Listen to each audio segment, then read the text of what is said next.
municipale. J'ai l'honneur de dire que tu es citoyenne d'honneur de Barjac.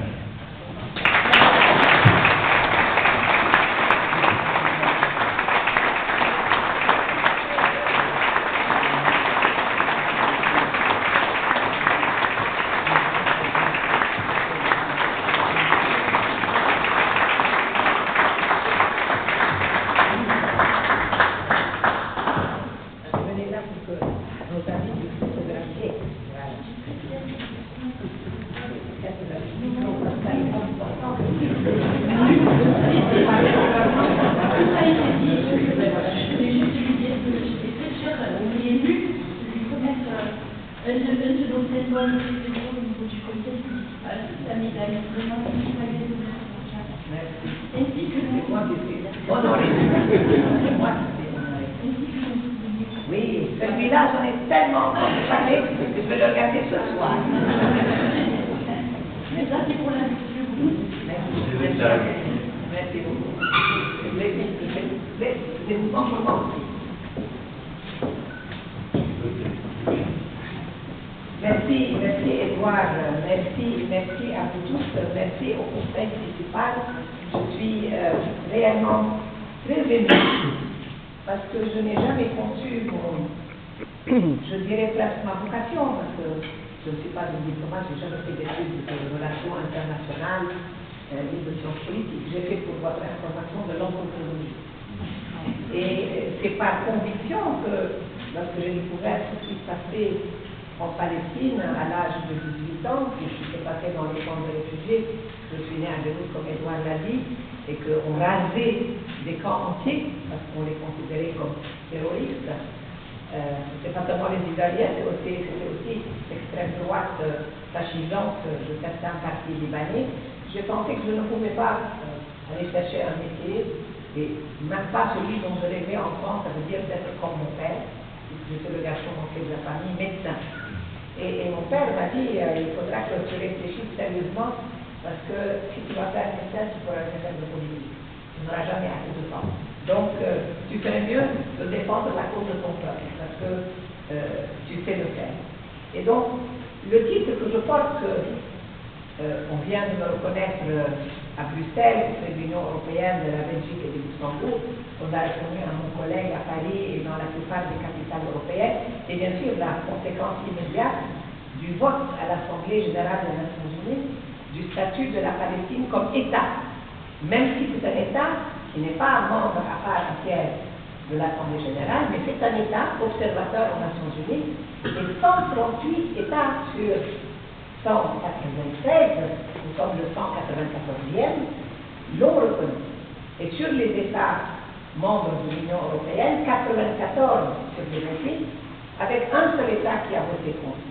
C'est vous dire quand même que depuis 1948, que vous avez vu dans le film de Elia Suleiman hier, on a quand même fait du chemin, même si on n'est pas encore souverain indépendant, parce que justement nous sommes la victime des victimes historiques du génocide, et que Israël a du mal à s'assumer comme un État normal, et le monde a du mal à assumer que les violations du droit d'un peuple entier, ne sont acceptables venant de tous les États. Israël, depuis 1948, est un État reconnu qui a des obligations devant la communauté internationale, devant son propre peuple, une obligation morale.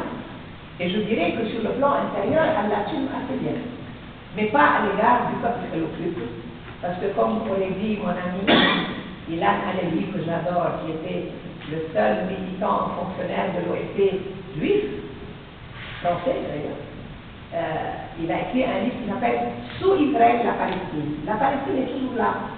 Elle hante d'ailleurs les Israéliens. C'est pour ça qu'ils construisent des murs. Ils construisent des murs dans l'espoir que ce mur occultera leur conscience torturée.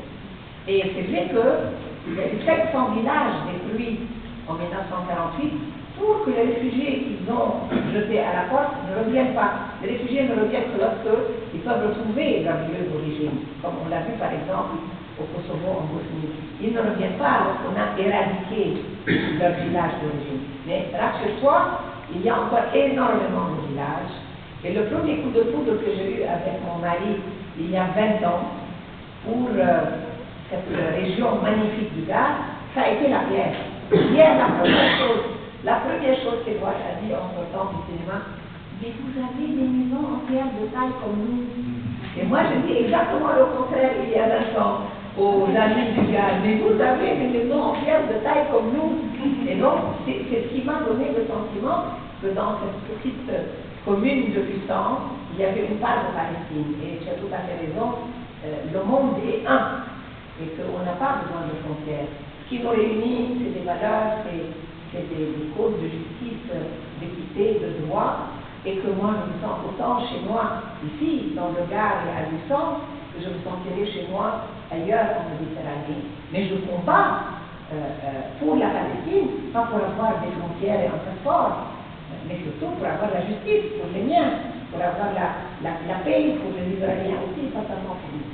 Et donc, je crois que je ne suis pas trompée, n'est-ce pas, de choisir ce lieu.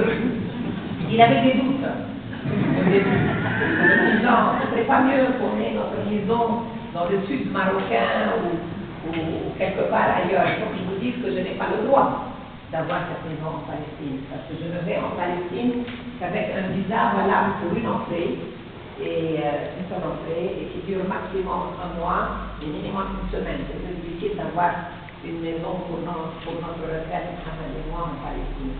Et donc, je crois que j'ai eu spontanément le bon élan. Et lorsque tu m'as proposé de venir à ce festival, que je ne connaissais pas, très honnêtement, je connaissais, et ça les élus le savent sûrement de tous les citoyens qui viennent, je connaissais Balzac aussi, et surtout pour sa magnifique voix à la Rocotte. Je fréquente beaucoup, et mon mari essaye toujours de m'enlever le sac pour le mettre en voiture, il ne lâche pas beaucoup de mon compte. Et je suis heureuse de découvrir la vie culturelle de Balzac. Parce que vraiment, je l'ai découvert, et je voudrais dire à Jean-Michel, qui a eu beaucoup de mal à me pourchasser par mail à travers mes voyages et mes pérégrinations sur les dates, les heures, quand est-ce que j'arrive et quand est-ce que je repars, que ce festival m'a confirmé dans mon sentiment que la culture est un élément très important de la connaissance de l'autre. Tu parlais, Edouard, de la connaissance de l'autre. L'autre peut être l'Africain, peut être l'Européen de l'Est, peut être le Palestinien, peut être l'Israélien. Et je pense que la littérature, le cinéma, le théâtre, les arts vivants expriment beaucoup mieux l'âme des gens et leur profonde identité humaine, pas nationale. Je deviens de plus en plus critique à l'égard de l'identité nationale. Mais je crois que la littérature, le cinéma, les arts expriment beaucoup mieux réellement ce que nous sommes en tant qu'êtres humains, même lorsque nous sommes dans un conflit aussi long que celui-là, parce qu'il dure depuis 66 ans et il est un des plus longs dans le monde. Et je pense que vous avez choisi, Jean-Michel, avec toute l'équipe qui vous a aidé, et en particulier Wong qui est quelque part ici, un magnifique choix, merci vraiment du choix des films, parce qu'il y a bien sûr de très récents, comme celui que vous allez voir de mon ami israélien Avi Moravi cet après-midi, c'est son dernier, il est sorti cette année, et ceux qui sont un peu plus anciens, mais qui racontent aussi une part importante comme le film de Michel Philippe, qui raconte Gaza. Mais même moi, et j'avais vu tous les films, j'ai eu un immense plaisir à les revoir. Et je les ai, vous pouvez attendre à la cafétéria ou sur la place en bas, j'ai eu envie de revoir les films. Et j'ai revu les films, j'ai discuté avec beaucoup d'entre vous, avec un immense plaisir, et réellement j'ai le sentiment que les films nous racontent plus la Palestine que beaucoup de discours politiques qu'on pourrait faire. Et donc,